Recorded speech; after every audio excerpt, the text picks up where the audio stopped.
Tagumpay ang aming pangalawang civilian resupply mission to the West Philippine Sea, particular dito sa general vicinity of Panatag Shoal and sa ating exclusive economic zone of the coast of Masinloc, Zambales. Maliwanag yung tatlong main objectives ng supply mission na ito. Una, uh, makapag-mobilize ng mahigit 100 na maliliit na mga fishing boats at magkaroon ng isang solidarity and peace regatta or parang parada ng maraming mga maliliit na bangka sa loob ng ating exclusive economic zone of the coast of Masinloc, Zambales. Pangalawang objective is to place symbolic markers or mga buoys carrying the message West Philippine Sea, atin ito, doon mismo sa within our exclusive economic zone. At pangatlo ay makapagsagawa ng supply na pagbibigay ng mga kinakailangan supply sa ating mga mangingisda sa Panatag Shoal, particular na ang mga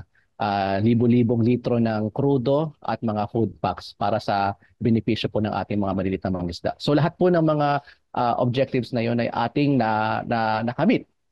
Bukod pa roon ay tayo ay nakalapit mismo sa general vicinity of Panatag Shoal.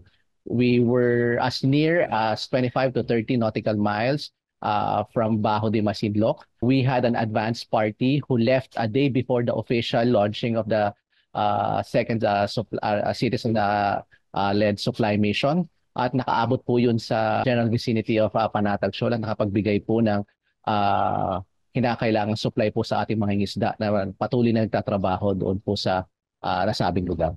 So all in all, mission accomplished po.